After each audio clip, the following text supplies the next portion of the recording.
welcome back to Sri Lankan's Flavour, my channel, and today I'm going to show you how to cook a Sri Lankan style chicken curry.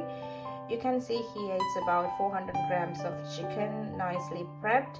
I've already added 2 tablespoons of ground pepper, black pepper, and also 1 tablespoon of salt, and mixed well, kept aside for about 20 to 30 minutes. It's nicely marinated. And I do have 1 chopped onion and 1 chopped tomato, 2 chopped green tomatoes, and also I do have main ingredients to add into this curry powder, Sri Lankan style curry powder, chilli powder, and also ginger garlic paste, cloves and cardamom, Ceylon cinnamon, garcinia paste, dried curry leaves and dried pandan leaves. All of these ingredients widely available in the UK. So if you're cooking abroad, especially if you're making this dish within the UK, all of these items are widely available and you can buy these stuffs without any hesitance.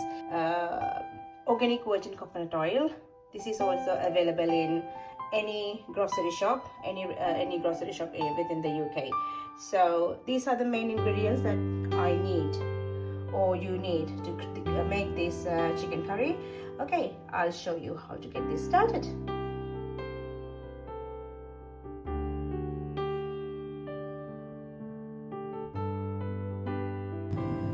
My pan is getting hot, so I'm adding my coconut cream. This is coconut oil, and let it to melt. Yeah, when your chili powder and curry powder turning into dark brown, you can add your onion, and basically you can add all your chopped tomatoes, onion, everything here at this stage. Give it a mix. Add your tomatoes, and you can add your ginger garlic paste, cloves and cardamom.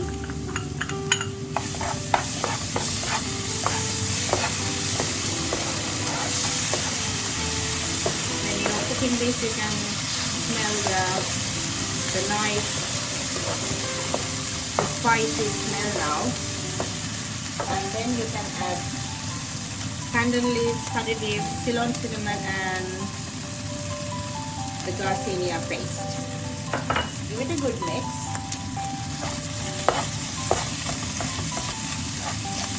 Right? Once all mixed well, you can add your prepped chicken.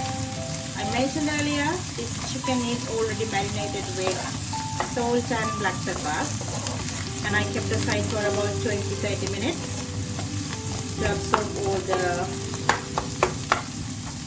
salt and black pepper, and I'm adding it here now.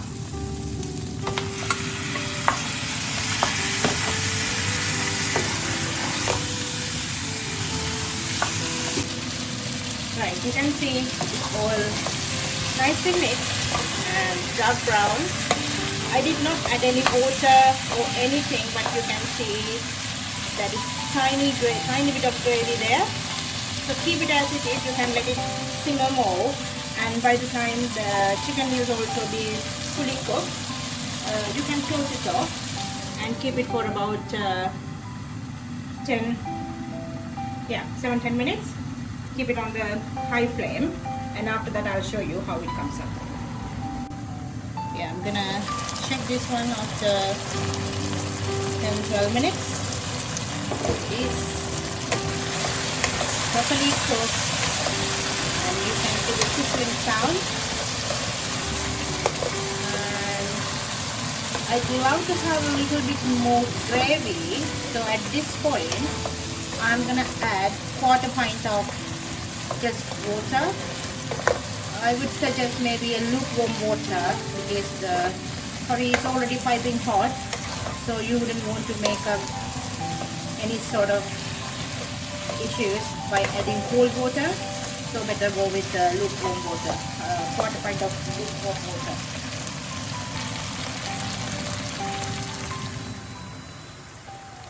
Let it to boil, and either you can keep it closed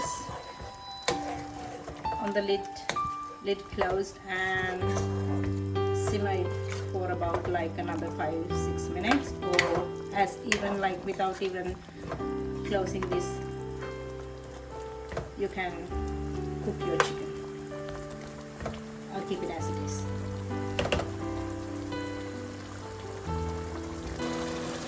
Right, you can see my chicken curry is ready. All looks fabulous, sizzling, flavorful. This is full of Sri Lankan flavors, and I do have my rice cooked. Add a bit of gravy. Nothing else you need for this. It is so nice, and you can enjoy without anything. Yeah, the lunch is ready, and it's full of flavors, full of Sri Lankan flavors. Next, I'll try to show you how to make Sri Lankan style black pork curry. So stay tuned, subscribe, share and like if you like this dish. Thank you so much for watching.